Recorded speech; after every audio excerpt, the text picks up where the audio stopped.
Welcome to the MLB Slate Breakdown. I'm Jason Gilmo. With me is Brent Hyden. Day 2 of MLB. Yesterday was the typical baseball stuff. You know, bad managing, blowing bullpens. It's all good. All good. We love MLB DFS. White Sox putting up 14 runs and Matt Davidson turning into Babe Ruth. It is definitely baseball season. Mike Trout 0 for 6. I mean, stuff you don't see every day. Yeah, definitely. Decent slate tonight. We have a drop off in pitching, but I think yesterday we were talking first glance, we were kind of off of it, but I think it's been a little bit better. I think digging in a little bit more. Yeah, there are some interesting tournament pitchers to talk about today. There's a few really good cash game options as well. So it is a solid slate of pitching. Now there are some gas cans and some no-name players on the slate as well. So it will be interesting to see how things shake out. Yankees Toronto here first. Talking about GPP pitching, I think this game offers up two high upside pitchers. Look at Tanaka, tale of two halves. I mean, it was better in the second half last year. Was very on and off against this Toronto team, but I kind of like Tanaka here in the spot as far as tournaments go. I won't trust him in cash games though. Yeah, he does have a ton of tournament upside. I mean, he showed it one of his last meetings against this Toronto team. He struck out like 15 batters, and I don't know if people watched the Blue Jays yesterday, but they did not look very good. Especially Josh Donaldson, at least on defense. He short-armed several throws, said his arm was already tired, which is not good to see. You mentioned him being, kind of a tale of two halves. Like, it really was. Like, he kind of started throwing his slider a little bit more in the second half, and his four-seam fastball and sinker a little bit more. And it kind of led to a 24% strikeout rate and a 1.05 whip. Still struggled with home runs all season long, and that's kind of the concern with him tonight. That being said, this Blue Jays team does not hit sliders very well. So if he's going to ride that slider, there's potential for him to put up a huge game. So I do really, really like him in tournaments, and he's a very, very solid option. Yeah, I do too. And, another concern here, he struggled on the road, which was kind of odd. Like, I would expect him to struggle a little bit more in Yankee Stadium. And you mentioned the home runs. I mean, 35 last year. The improvement in the second half was it was a 1.41 home runs per 9, like still not very good. So, yeah, I mean, obviously with the pop here still in Toronto, like you have guys like, Smoke and Granderson and Morales that can, poach on a long ball. But I'm curious to see if Donaldson's even in the lineup, because even if he is, like, if you can't throw the ball, how are you swinging a bat? Yeah, they may end up like DHing him or something like that, which could lead to somebody else like Yang Jarvis Solarte getting the lineup over Morales or something like that. Who knows what they're going to do, but obviously we'll have that lineup probably here in a couple hours. If he's out, that's, one less bat that you really have to worry about. I really only think the two guys that you have to worry about in this lineup for the Blue Jays is Justin Smoke and Curtis Granderson. And it's crazy to think that Granderson is someone that you have to worry about at his age, but he fits the pitch profile of Tanaka pretty well. He hits sliders really well. Posted a 313 ISO against sliders last season. He was 246 against right-handed pitching. And then Justin Smoke, another guy, just a ton of pop in that bat, but he also strikes out a ton. So those are really the only two that I think you have to worry about from this lineup. Yeah, definitely those two boomer bust bats. Because like you said, I mean, Granderson too, 23% strikeout rate against righties last season. But yeah, I mean, outside of that, not worried about a ton. Like, if I'm getting a back half of like Randall Grichuk, Kevin Pillar, Solarte, Diaz, that's a pretty easy kind of back half of the lineup to get through for Tanaka. Yeah, Diaz is a guy, he didn't strike out very much against righties last season, and he got on base a decent amount. So he's another guy. I mean, if you really, really were dying to get exposure there, you could. Let me see what his price is. I'm sure he's pretty cheap. He's $3,200 on DraftKings and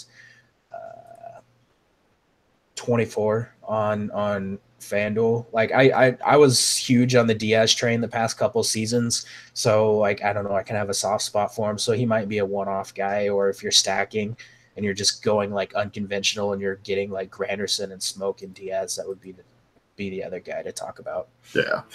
And on the Yankee side things, well, I mean, we'll start with Aaron Sanchez. Like, he's another one, obviously a guy who has, very talented stuff, but just battled injuries. He had blister issues.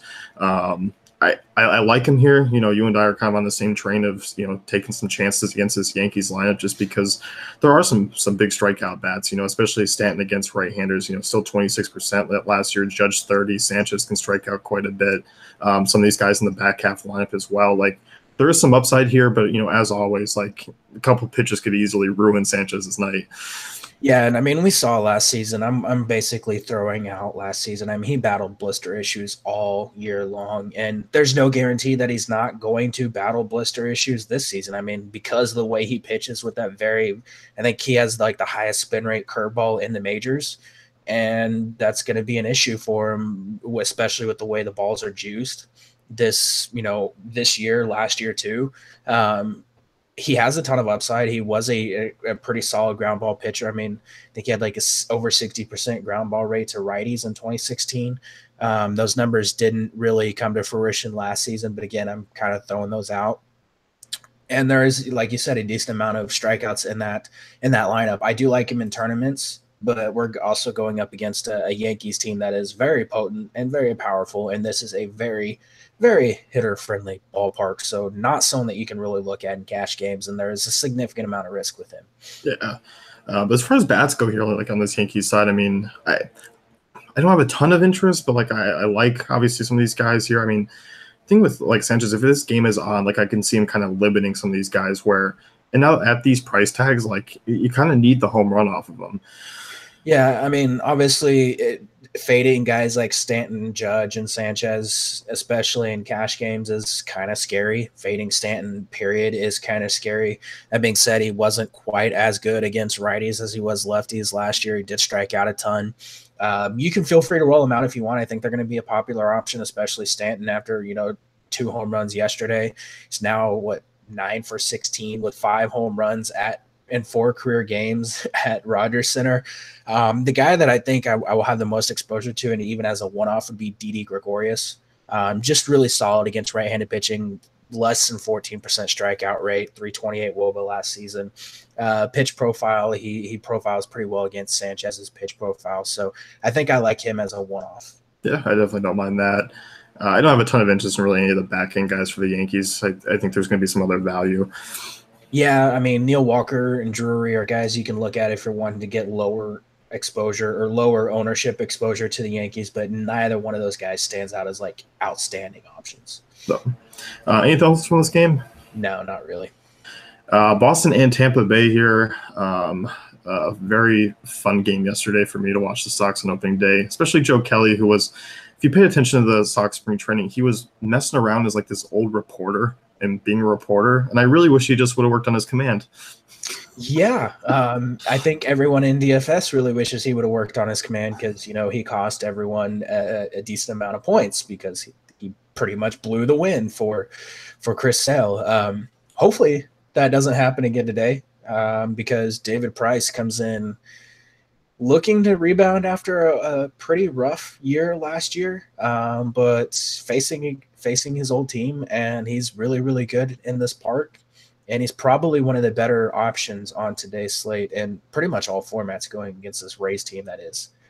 Yeah, I'm definitely going back to the well, with another Sox pitcher against the Rays here, especially another lefty. You get some of those everyday lefties in there like, Kiermaier, Denard Span, who, cranked that freaking triple. But, I obviously looking at these guys, like Price should do pretty well. Still going to have to look out for Ramos. Gomez is a guy I worry about a little bit here. Usually doesn't hit lefties well, but does match up decently against Price. Outside of that, like there's not a lot here for the Rays that I'm worried about. Price really isn't a huge – I don't know where to put him anymore. Like he's obviously not an elite arm at this stage, was never really a monster strikeout guy or a monster kind of fantasy producer. Like he just went deep into games, and that still has kind of remained to be seen given the fact that, he hasn't played a full healthy year since 2016. Yeah, he's not a guy that has a ton of strikeout upside, but he's still, last year, 24%. He looked solid in spring training, 13 strikeouts in 12 innings. So, I think he's a guy you're going to see go deep in this game. And if he gets you 6, 7 strikeouts, 8 strikeouts, you're pretty happy with that. And that has a chance for the win. And he might give up a dinger or two, but I don't know. I think he's still one of the safest cash game options on the board at pitcher tonight. Yeah, I do too. And I'm not really worried about the price. Like, price is a little up for where I want it to be, but I can say that about a few guys. Like, I think DK just raised the bar a little bit because there is such a steep decline after a couple of these bigger names. That being said, like the Rays guys might take a shot on Ramos and GPPs just because he does have some pop against lefties. But that's kind of about it here. Yeah, I mean, it'd be like Ramos, maybe a shot on Crone or as you mentioned, Carlos Gomez. But yeah, I'm not like targeting any of these guys, and I'm not particularly happy if they fall in the price range of guys that I'm looking at their position. Yeah. And on the other side, I don't have a ton of interest in Blake Snell, but I think I will maybe in certain matchups this year. He had a pretty solid spring. Obviously, a guy who has kind of been struggling at the major league level, does struggle with command quite a bit here. 11.3% walk rate. Given the Sox just don't really strike out. I mean, obviously, you look at guys like JD Martinez will offer some strikeouts, but not so much against lefties. Devers a little bit more. Like I don't see any real need to use Snell here. No, I mean, he was really good over the second half of last season. He messed around with he changed some of his mechanics and his mound positioning. He does have 3 pitches that have really good whiff rates on them, but just not really a matchup I'm looking to target here. There's not a ton of strikeouts, and there's some power potential in that lineup, even though Tropicana is a park that does kind of limit right-handed power. You have guys like JD Martinez with a freaking 516 ISO against left-handed pitching. Like, dude could hit homers on the moon if you put him up there. Like, I'm not really looking to target Snell here, and I would rather get some exposure to the Martinez and Mookie Betts and guys like that. Yeah, I do too. I like Betts here in this spot. A decent year against lefties last season. Hanley, if you look at his numbers, obviously didn't look great against left-handers, but I mean, expected 392 against southpaws. We know Hanley matches lefties. I don't think a lot of people are going to be on Hanley, and I think he's an interesting play here because there is some upside. Hit the ball pretty hard yesterday, which was positive to see from Hanley, just because last year was such a down year for him. But like you said, I mean, I have interest in guys like Ramirez Martinez, obviously a huge lefty masher. I think Bogarts is interesting. I think people are excited like they saw the launch angle stuff over the spring training. And obviously yesterday he comes out and has 3 very, very solid at-bats, with solid batted ball numbers. So I think Bogarts is going to be a decent option here. Yeah, I'm pretty interested in the Red Sox stack as like overall. I don't think people are going to look at them too much. You might get some ownership on JD Martinez, but I think a pairing of Betts and Martinez in the outfield is solid. And then you mentioned Hanley Ramirez, over 300 expected WOBA against fastballs in the 93 to 96 mile per hour range last season. He also had a 200 ISO, over 200 ISO against fastballs in that range. That's kind of where Snell sits with his fastball. So I think this is a spot where you can get him, and people may not even look at him in the spot. So I think you could stack like Betts, Ramirez, JD Martinez, maybe sprinkle in some Bogarts as well. Yeah, and you mentioned Betts also hammers fastballs in that range too, which Betts just hammers fastballs overall. It's just hammers, period. Yeah. Back end guys, we got Eduardo Nunez, not a huge lefty guy, but if you want to take a shot, but you're chasing the home run inside the park. I know it. Yeah, that was pretty fun yesterday. I don't know that I really want to target him. I mean, he does have some potential just because he's really freaking fast and also has some steal potential. So I don't know. He's worth a flyer. And then Devers is probably going to get in the lineup. Not a guy that I really want to target against lefties, but he was not terrible against them last season, despite striking out like a third of the time. Yeah, like he's kind of interesting. Like it was obviously very small sample size, but over 400 WOBA against lefties, and the expected WOBA is still 40-34, and obviously it is still a very small sample size. I mean, 57 plate appearances against lefties last year, but he could be one of those guys that you can take a look at. Yep. So moving on, Chicago and Miami. It doesn't get better for Miami here. Caleb Smith, and I made a reference to him in the pitching article or a stacking article. He's such a no-name that Fangraphs hasn't even updated his page yet. He's still on the Yankees there. Yeah. So I think that says it all about him. I like the Cubs stack. I like some of these bats. And as always, when you get the Cubs with the lefty, 1 through 9, very playable. Like I don't mind the back half stacks if it kind of shakes up that way. Literally everybody is in play from the Cubs going up against Caleb Smith. Like he posted a 5.21 ERA in 19 spring training innings. He did strike out a bunch of guys, but he also walked a bunch of guys. Um, as a reliever last season, 1.93 homers per nine, 4.82 walks per nine, and 8.68 strikeouts per nine.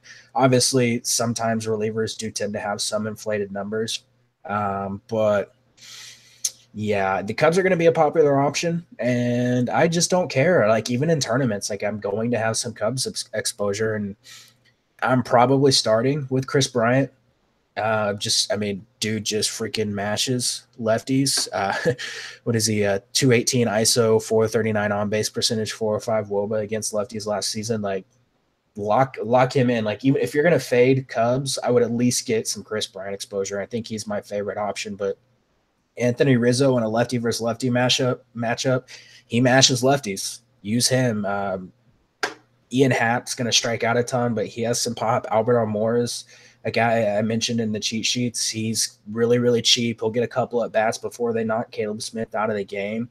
Not a ton of pop, but he'll probably get on base and probably get knocked in, so you get some points there.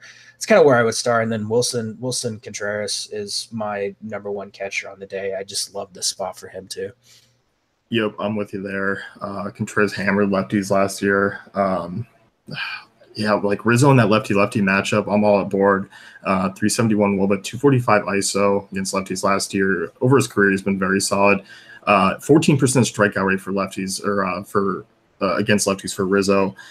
Going to be a guy to get exposure to with or without like other Cubs in there. I like Rizzo here. Yeah, I mean, you rattled off pretty much everyone. I think the middle infield's obviously playable. You mentioned Happ. I don't mind Baez as well. 381 WOBA, 264 ISO against Southpaws. Russell, 346 WOBA, over 400 expected WOBA against lefties. So, like you said, everyone's in play here. Even Ben Zobrist is in play. That says something. Yeah, like I didn't put Zobrist and Russell in the cheat sheets, but they're two other guys that you can get exposure. Like everybody on the Cubs is in play. Yeah, they're going to be popular, like I said. So I would, even if you're going to fade the stack, I would at least get some exposure to one or two guys. Yeah. What are your thoughts on Hendricks here tonight? Because I feel like he's always kind of not a wild fantasy arm, because you either get upside or you kind of don't. Which that's great analysis by my end. I do like him a fair amount here. Like, I mean, he's pretty solid. I mean, most of his games, like, you don't expect him to get blown up. The biggest issues generally tend like where he just doesn't have the strikeout upside. Like, he doesn't necessarily give up a ton of runs. Like I know he did against late last season in a few games, but like he's just basically owned the Marlins in his career. He doesn't have flashy numbers or flashy stuff. Doesn't have a ton of strikeout potential, but like, I don't know, he's just kind of a safe arm. Like, I think he's very viable in cash. He has a little bit of upside against this Marlins team. Like, there's not a ton of strikeouts in that lineup, but there's also nobody that you really fear. I don't know. I do like him a little bit. Yeah, I do too. Like, like you said, he's not a huge strikeout guy, but induces a lot of soft contact. The ground ball rate's solid. His changeup is very solid, so if that's working for him, like, he can get some strikeouts. But like you said, there's not a ton of strikeout potential here. But for his price, like, pretty fair. He could be a little cheaper on DK, FanDuel, 8,200. Like, you can use him there. He's a decent option if you're kind of getting like one or two bats in and you don't want to completely pay up. I think he's fine because it should pick up a win. I think a quality start is in line unless, Madden wants to be a dick and pull him early. It's always a thing. I think he did that a bunch with Hendricks early on last season. So he did, yeah. That's a little bit of concern, but still someone I think you can get exposure to. Yeah, I really think, the only bats that he has to really worry about for me is probably Dietrich and Bohr, because he was pretty strong against right-handers, so I don't worry a ton. Lefties was a little bit because the ground ball rate drops, and he did allow some homers, but, those are really the only two power bats that they really have. Yeah. Yeah, and like Bohr, I put Bohr in the cheat sheets as like a one-off power bat just because he kind of mashes righties. But again, he's just a one-off like tournament option. Yeah, and really as far as other Miami guys, like I think Bohr's the only one. I like Dietrich in certain spots, but not really tonight. No, not for me. Moving on here, Philly, Atlanta, another game where we got to break it down quite a bit because definitely some options here. Starting with this Philly side, Kind of dudded out a little bit, and obviously a very interesting start for Gabe Kapler's career.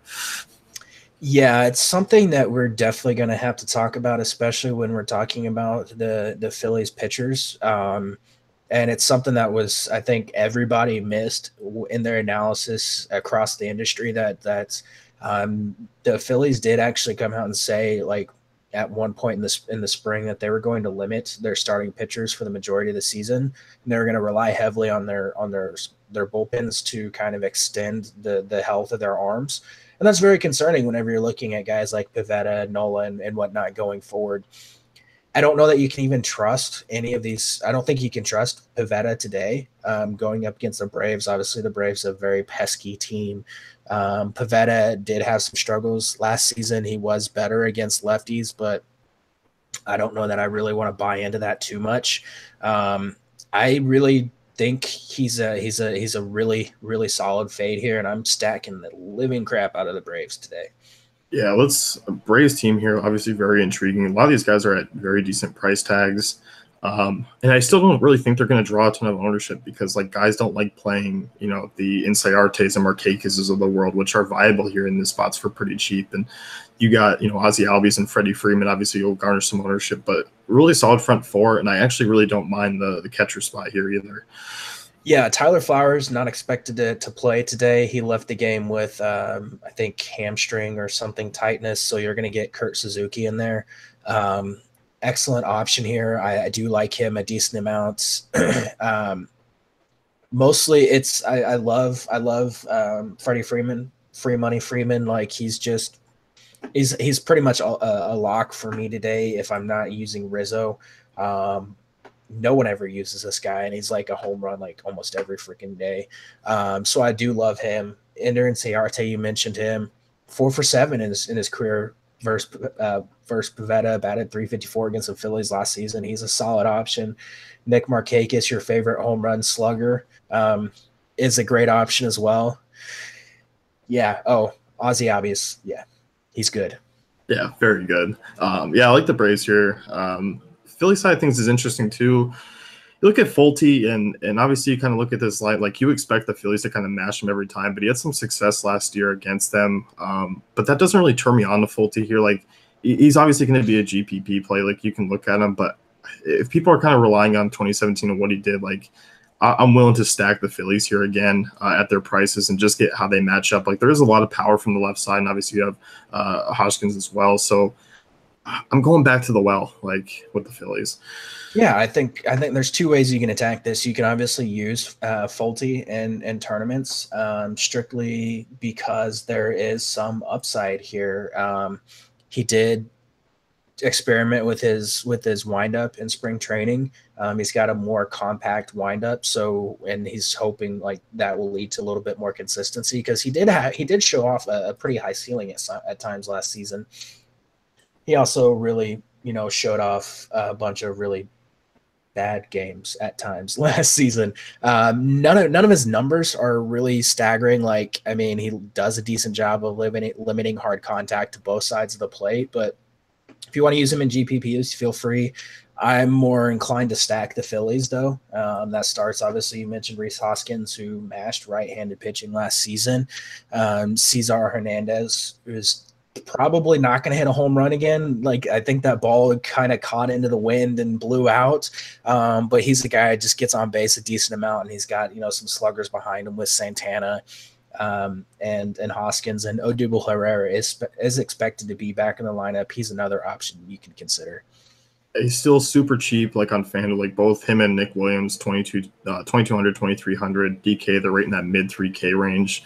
Really outside of Hoskins, like it's a pretty cheap stack that you can pair with some other bigger bats and pair with a decent arm. So Phillies are going to be that team all year for me, where they're probably going to be the value stack that I look to use. And like you said, if you want to get Fulte exposure, completely fine. I get it. I'm going other ways. Yeah, and even someone like if I don't know if Aaron Altherr is going to get in the lineup. I don't think he will with Odubel Herrera supposed to be back in, but he's someone that you could look at. And I think Maikel Franco is a very, very interesting like tournament one-off. I think he's gonna be a guy that could have some success here. Yeah, I like that call. Phil Farrell's in the lineup. Do you like him? Yeah, I do. I think I do like him a little bit. I was kind of shocked to see them roll Andrew Knapp out there yesterday, but if Alfaro's in the lineup, he's another solid catcher option for you. Yep. Houston and Texas next game here. You got Doug Fister on the hill already, second game into the year. You got Keuchel on the other side. You like Keuchel here a little bit more than I do. It's more of a price thing than anything else. I just kind of like saving maybe a little bit more cash than Keuchel, but definitely a decent spot for him. I like him, at least on DraftKings. I like him in cash. I think he's just a solid floor safe option here against the Rangers. And on FanDuel, he's a little bit cheaper, so it's a little bit easier to stomach him in tournaments. I mean, I still like him in tournaments. Like, I still think he's a guy that you can expect to come out and put up a solid game and get you the win against, with that Houston offense behind him. So I do like him significantly more than you do. I think, dude generated like 67% ground ball rate overall last season. He almost 80% using his sinker last season. That's freaking insane. Solid strikeout rates. There's not a ton of guys in this lineup that hit him very well. They struck out like 25% of the time against lefties last season. I think this is an upside spot for Keuchel. Yeah, I mean, like you said, like I think in GPPs, I'm more willing to go to some other directions, like a Robbie Ray, even if he has a little bit higher ownership, just for a little bit of discount. Like you said, FanDuel, I think I would be more inclined to play him there. DraftKings, I just can't pay the price. That's really what it is for me. I mean, it's one of those things. There's so much value already on today's slate. Like, I don't really care that much about the price. Like, I can get any bat and any pitcher combo I really want. Yeah, that's very true. Any Rangers one-off bats that you like here? Like, I kind of don't mind. Like a Beltre is a deep play, but like I said, just that ground ball rate doesn't allow a ton of power. Andrews or Beltre, that'd be about it. Yeah, I can't get behind anyone else. If they're rolling out several lefties too, like if it really is Gallo, Mazara, Chu, Odor, then maybe I'll definitely be a guy who jumps on Keuchel a little bit more. Yeah, because lefties can't do anything against Keuchel. I think 179 average and a 269 or 263 slugging percentage against his sinker last year, and a 106 average and a 170 slugging against a slider, and that's for left-handers, and that's pretty much all he throws against lefties. Yeah, 74% ground ball rate and a 38.8% strikeout rate against lefties. So, and not to mention that these lefties are Joey Gallo, Mazara, Chu, and Odor, who do strike out quite a bit against lefties. Yeah. All right. Maybe the Keuchel train is approaching the station. I'm willing to get on board here. All aboard. Houston here, kind of interesting because Fister's not awful against righties, but I still want to play a bunch of these bats. But I kind of like some of the lefties here, like a Marwin Gonzalez. I don't mind a Brian McCann. But I guess if you're kind of expecting like Fister to get knocked out early, then the front four does become playable. But he's not awful against righties. No, he's really not. I mean, the front four is obviously always in play. It's the Astros. I think you could probably win a decent amount of money if you stack the Astros every single night of every single slate this season. But I think I do prefer the lefties a little bit more. You mentioned Marwin, McCann. I think Josh Reddick is a very, very interesting one-off option here from the Houston side of this game, and he's really cheap, and I think he is someone that could have some success against Fister tonight.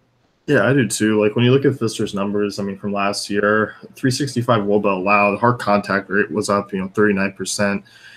Ground ball rate, like he's still a decent ground ball pitcher, which is kind of why I hate stacking against Fister sometimes, just because he will allow base runners, but then kind of just works himself out, which is kind of frustrating. But I definitely don't mind the Houston stack. And they're another team I think really 1 through 7 probably. I won't use like a Gaddis or probably not even a Fisher, but 1 through 7 very playable. Yeah, and it's worth noting, I don't think it came to fruition last season with Reddick in Houston, but whenever he was in Oakland, he was a dude that just mashed ground ball pitchers. Like almost every single time he was up against a ground ball pitcher, he would knock in a home run. It was just something about ground ball pitchers. He was able to just mash them. So I do like him, and Jake Marisnik is another, if he's in the lineup, he's another guy I think could have a little bit of success. I think something stood out about his pitch profile against Fister yesterday when I was looking over it. Yeah. Let's move on here. Colorado, Arizona, the Humidor game last night. Couple homers. I'm not expecting actually a ton of offense here tonight. I think these are two lefties that can manage a pretty solid game. Let's talk Robbie Ray here. You and I both really like him here tonight. Ton of upside. I'm jumping on board Ray a ton here in these lineups at his prices. There is a lot of upside with Robbie Ray, and there is also a lot of risk with Robbie Ray. Obviously, the Humidor is supposed to limit home runs. There were 2 home runs in that game last night. The Diamondbacks just BABIP'd everyone else to death. So he did give up 51% hard contact to lefties last season, almost 40% hard contact to righties last season, but he also posted 12.11 strikeouts per 9 and a 33% strikeout rate. He matches up decently against this Rockies team. The Rockies did have some success against lefties last season, and they've had success against him. Charlie Blackmon is a guy, like a .519 career hitter with 3 homers and 8 RBIs against Ray. And of course you have Arenado and Story and Ionetta and some of these guys that's really solid against lefties. That being said, I think he's, like you mentioned, a very, very high upside, a lot of strikeout potential from him. Yeah, I'm curious to see, because obviously he struggled at Chase, kind of last year as expected, as most pitchers did. On the road, he was very, very solid. He was pretty much an auto play on the road last year. And I'm kind of curious to see if that helps him a little bit, because he is a guy who does allow a ton of hard contact and fly balls when people are making contact against him. And, like you said, really outside of Arenado, like some of these other guys that do match up, these still have pretty high strikeout rates. And it is such a boomer bust spot for him. Yeah, I don't know. It's really tough to nail down what's going to happen with him, just because there's so much unknown around that Humidor. I'm hoping it does really, really help. The other issue is walks, and if he relies heavily on that curveball and he doesn't really have the command with that curveball, he could walk a bunch of guys and then he'd be in real, real big trouble. Yeah, that is very true. But for the upside, he's underpriced, I think, on DK, FanDuel and Yahoo. He's pretty appropriate price. Fantasy draft as well. Is a decent favorite. Obviously, if I'm looking at offenses, I definitely prefer probably the Arizona side, but Colorado bats, the righties are still in play here, because Ray can allow some hard contact and some home runs, and like you said, walks could be an issue where he may not entirely last too long. So I don't mind taking Colorado in GPPs, but they really are deeper GPP plays. Yeah, for sure. And you're looking at Arenado, Story, Ionetta, LeMahieu, as I mentioned, and Charlie Blackmon. It'd be pretty dumb to overlook his numbers against lefties. Yeah, which is crazy, because that success off Ray, and Ray is pretty damn good against left-handers. Yeah, but Blackman's pretty good. He gets power from his beard. Chuck Nasty. There you go. Yeah, it's definitely Ray. What do you think about really Anderson here? Because I wanted to like him at first glance in this spot. I think he's a guy who does have some talent, but I think I'm more inclined to take some Arizona bats here against him. Yeah, I don't know that I really want to go there with him today. He did post some solid numbers down the stretch last year after returning from his knee injury. He had 1.19 ERA in 4 games. Below average stuff, average fastball, not really anything to like about his pitches. Struggled in spring training.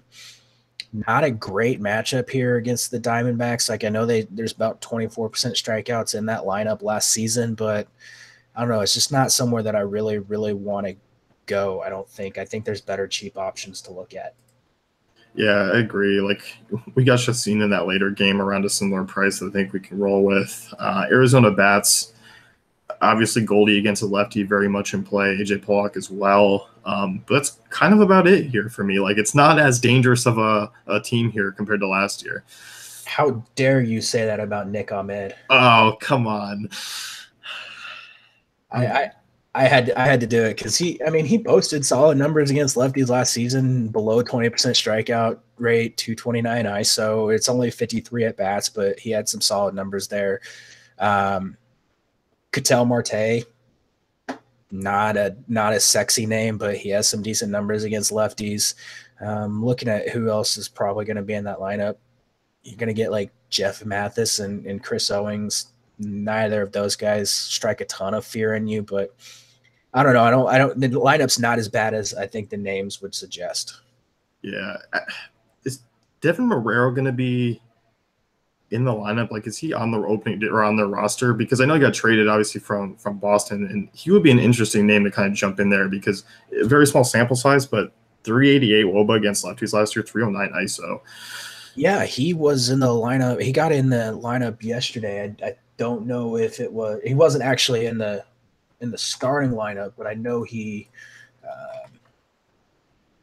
hit a double or something like that and drove in a run, if I recall correctly.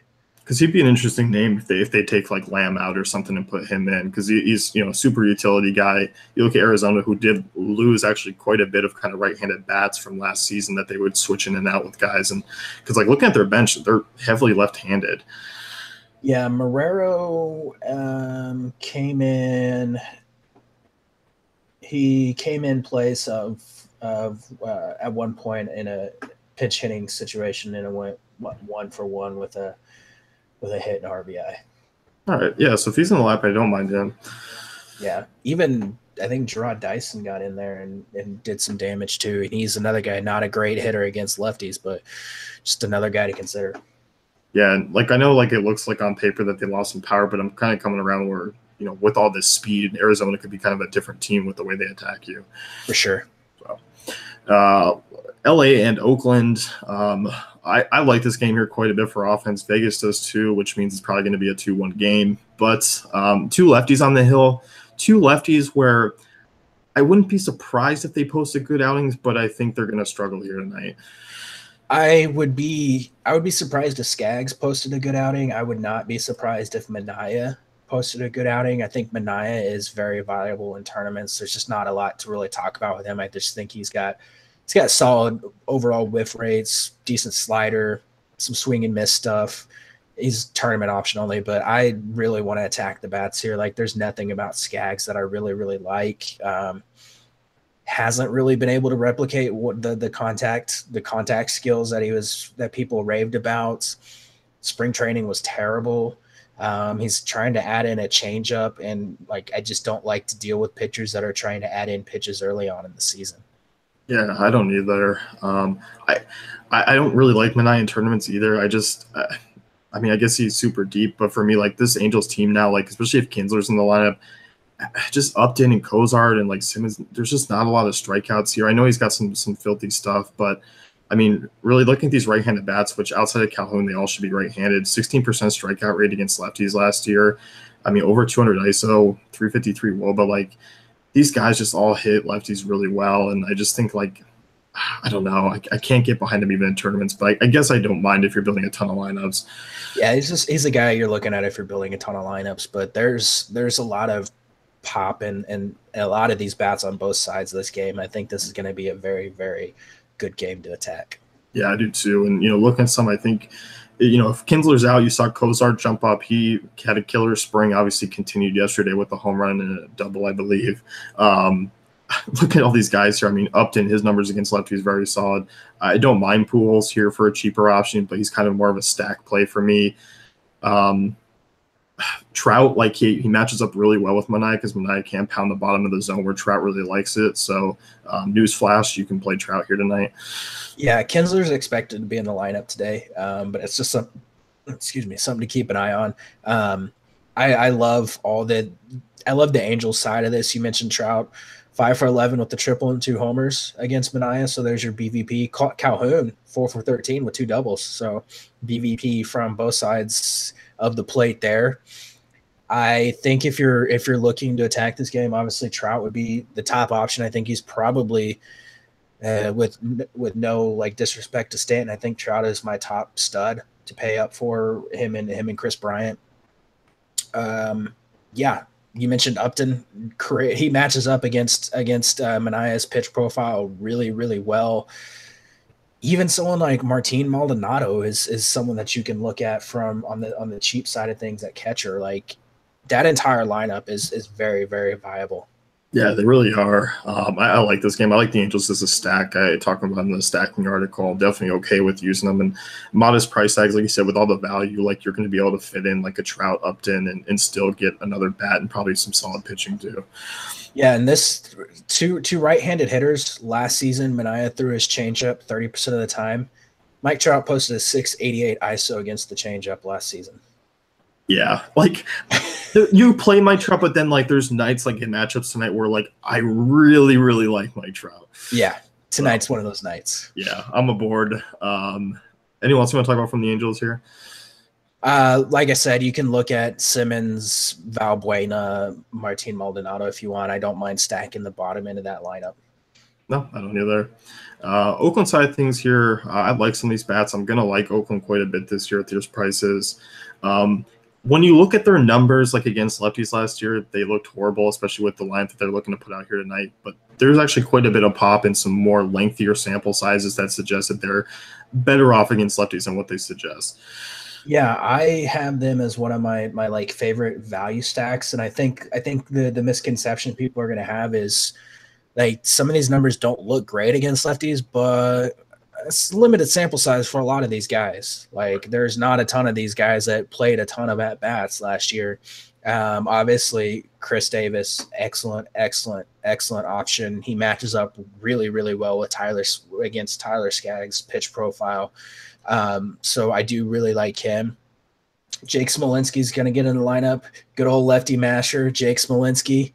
Love him as a like one-off tournament option. Posted 371 on base percentage of 208 ISO against lefties in his career. Definitely someone that I think is going to hit a home run today. Even guys like Marcus Semien, Jed Lowry, your boy. I know you hate him, but he matches up pretty well in this profile. And even Chad Pender. I think I'm going to swipe right on Chad Pender today. Well done. Yeah, I'm with you. Semien, solid career numbers against lefties. A lot of hard contact from some of these guys last year. I mean, Semien, 39% hard contact against lefties. Chris Davis, 48%. Piscotty, terribly unlucky against lefties last year. I think Piscotty's in for a really solid year. Being Oakland, being closer to his mom, I think obviously things are going to be just the personal side of the game. People tend to forget, and I think Piscotty bounces back and has been solid against lefties in his career. Didn't have the numbers last year, but expected a little over 400. Piscotty's like bare min on FanDuel. I mean, probably going to hit fifth or sixth. Like, I like plugging in for Piscotty, and I think he's going to go overlooked. Yeah, I do like Piscotty in this spot too. Like everyone on that 1 through 9 is in play, except maybe Jonathan Lucroy. I'm not too terribly high on him, but he hasn't hit a hit since like 2016. I think it's 2015, but like Matt Olson is another guy you can consider because Skaggs, when he comes out of this game, if they throw in a righty, I mean, you're going to get Matt Olson in there. But even against lefties, he's not terrible. No, and another Matt Chapman, over 200 ISO against lefties last year. A deeper third base option that you can use. For sure. So, yeah, definitely a fun game here. Even that ballpark, I'm aboard. Last two games of the night, you got San Francisco and LA. This was a 1-0 game. They might as well just have the sewer like leak out again and just canceled it because no one really did anything, unless you just happened to roster Joe Panic. Yeah, definitely. And it could end up being the same thing today because you got two pitchers who, like Johnny Cueto by name, excellent pitcher. He's usually really, really good early on in the season, was battling through a bunch of injuries last year, blisters and an arm injury.